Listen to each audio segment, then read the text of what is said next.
Être suivi par 100 000 personnes ne signifie pas être compétent, hein. C'est une phrase qui marque, non? Ah oui, tout à fait. Surtout dans le contexte actuel. Exactement, avec YouTube, TikTok, enfin tous ces réseaux, on voit des influenceurs avec une audience parfois gigantesque, bien plus que certains experts, médecins, scientifiques. C'est vrai. Le décalage est parfois frappant. Alors aujourd'hui, en s'appuyant sur ce qu'on a pu lire, on va essayer de creuser un peu cette différence. Qu'est-ce qui sépare vraiment la popularité en ligne, les gros chiffres, et puis la véritable expertise? Pourquoi c'est si important de bien distinguer les deux? Bah oui, c'est fondamental. Allons-y alors, décortiquons ça. Peut-être commencer par c'est quoi l'expertise au juste? Euh, En gros, c'est un haut niveau de connaissance ou de savoir-faire dans un domaine bien précis. Et ça vient d'où? De l'étude? Oui, de l'étude, de l'expérience, de la pratique. Et c'est quelque chose qui est généralement validé, hein, soit par des diplômes, des institutions, ou par la reconnaissance des autres spécialistes. Les pairs, comme on dit. D'accord. Et ce qui fait l'expert, c'est pas juste savoir plein de choses. C'est aussi sa capacité à faire la différence entre les faits et les opinions, à nuancer. Savoir dire, là je ne suis pas sûre, ou ça c'est mon avis. Exactement. Reconnaître les limites de son propre savoir. Et puis, baser ses arguments sur la raison, sur des preuves. Bref, la compétence, c'est la qualité, la rigueur, pas le nombre de vues, quoi. Hmm. Pourtant, sur les réseaux, on a l'impression que c'est pas toujours ça qui prime. La nuance, c'est pas ce qui fait le plus de bruit. Comment on explique ça? C'est un point clé, ça. Les plateformes, elles fonctionnent avec des algorithmes. Et leur but premier, c'est quoi? C'est de capter notre attention. De nous faire rester. Voilà. Du coup, ils vont souvent mettre en avant ce qui provoque une réaction rapide.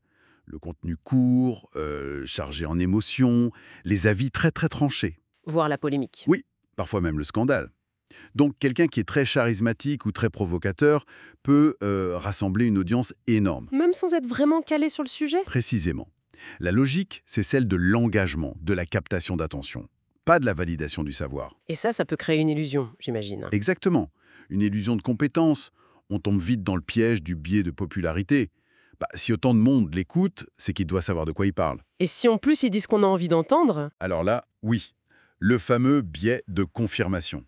On baisse la garde, l'esprit critique s'endort un peu face à un discours qui nous plaît, même s'il est creux ou carrément faux. Et là, ça peut devenir problématique. Oui, c'est là que les risques apparaissent, quand des personnes sans réelle expertise diffusent des idées fausses sur des sujets sensibles. La santé, l'économie, le climat. Les conséquences peuvent être graves. Bah oui, la désinformation, ça peut faire des dégâts. On pense aux campagnes anti-vaccins basées sur rien de scientifique ou aux charlatans qui proposent des remèdes miracles. Ou même des conseils en nutrition dangereux. Absolument. Ou en économie, des théories simplistes présentées comme la solution magique. L'autorité qui semble venir du nombre d'abonnés, elle masque souvent un vrai manque de rigueur, Oui, les exemples qu'on a vus sont assez parlants. Ces influenceurs bien-être qui promeuvent des régimes extrêmes sans aucune base scientifique. avec des risques réels pour la santé des gens qui suivent, troubles alimentaires, méfiance envers la médecine conventionnelle. Ou ces commentateurs improvisés sur des sujets complexes comme la géopolitique, dont les analyses très, très simplistes deviennent virales. Et l'effet pervers de tout ça, c'est que ça peut aussi nuire aux vrais experts. Ah oui, comment? Bah, leur discours à eux, il est par définition plus nuancé, plus prudent, parce que la réalité est complexe. C'est moins vendeur. Voilà, ça peut paraître moins percutant, moins attractif que les affirmations chocs et rapides qui circulent partout. Certains parlent d'une crise de légitimité des experts. Ou de populisme cognitif, j'ai lu ça aussi. C'est ça, cette tendance à préférer la personne qui nous ressemble, qui a l'air authentique, même si elle n'est pas qualifiée, plutôt que l'expert perçu comme distant ou trop compliqué. Bon, le tableau est un peu sombre, mais il y a quand même des lueurs d'espoir, non? On a vu aussi qu'il existe des créateurs qui sont à la fois experts et bons pédagogues. Ah oui, heureusement, et il y en a d'excellents. Des médecins qui expliquent très clairement des sujets médicaux sur YouTube, des chercheurs passionnés qui partagent leur savoir sur TikTok ou ailleurs. Tout à fait. Ça montre que c'est possible d'allier les deux.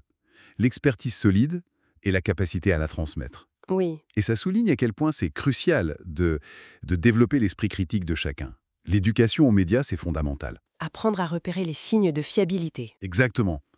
La nuance, est-ce qu'il cite ses sources? Est-ce qu'il reconnaît quand il ne sait pas? Aller au-delà de l'emballage, du nombre de likes. Donc si on devait résumer, le message principal, c'est vraiment que la popularité en ligne, les vues, les abonnés, ce n'est absolument pas un gage de compétence.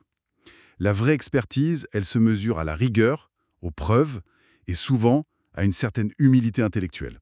Alors, comment faire pour que cette compétence retrouve sa juste place? Les pistes qu'on a explorées suggèrent de responsabiliser un peu les plateformes, peut-être. Oui, et de mieux soutenir, de valoriser les experts qui font cet effort de communication vers le grand public. Et puis, collectivement, cultiver une culture du doute constructif. Ne pas tout gober. Le défi, c'est de réussir à mieux connecter le savoir rigoureux et le grand public. C'est un vrai enjeu. Et ça nous laisse avec une question pour la route peut-être.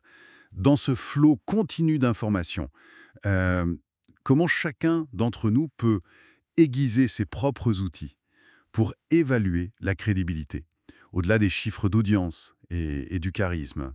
C'est une réflexion importante à avoir.